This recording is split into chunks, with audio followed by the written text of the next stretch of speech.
इतर धर्मपंथ जे आहेत हे भावनिक आहेत फक्त. आम्ही ख्रिश्चन आहोत. काय करता तुम्ही?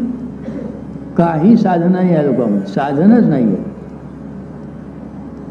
आम्ही मुसलमान आहोत. साधना काय? फक्त नमाज पडता. नमाज पडणं काही साधना नव्हे. काही आम्ही प्रार्थना म्हणतो. प्रार्थना म्हणजे साधना नव्हे.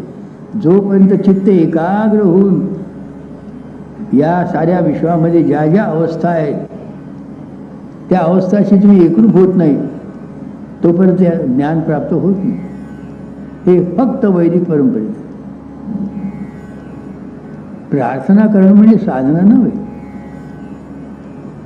हे मनाच्या काही कल्पना श्रद्धा ह्या लोकांसमोर मांडायच्या. साधना म्हणजे चित्त एकाग्र करायचं आणि त्या त्या अवस्थेत जायचं.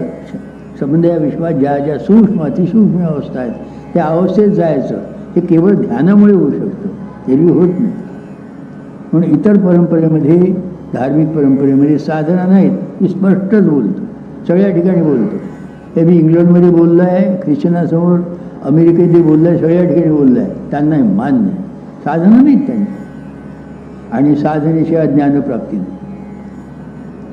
पुस्तकं वाचणं म्हणजे ज्ञान नाही, ही माहिती आहे. पुस्तक वाचण्याने माहिती मिळेल. ज्ञानप्राप्ती करता साधनाच कराव्या लागतील. ही महत्त्वाची गोष्ट ओळखून वैदिक परंपरेने नेहमी साधनेवर भर दिलेला आहे. वेदामध्ये जे लिहून ठेवलं आहे ह्या साधना आहेत.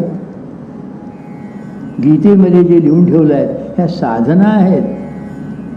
दुर्भाग्याची गोष्ट अशी आहे की महाभारत, रामायण, गीता, भागवत हे जे महान ग्रंथ आपल्या ऋषीमुनींनी लिहून ठेवले त्याकडे चुकीने आम्ही केवळ इतिहास पाहतो, इतिहास म्हणून पाहतो.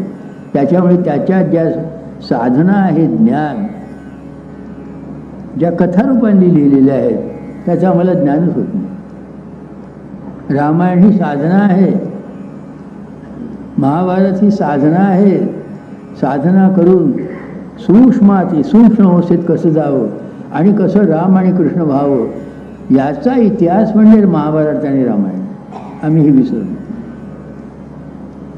या दृष्टीने अध्यात्म आणि विज्ञान या विचार बोलण्याचा अधिकार फक्त वैदिक परंपरेला.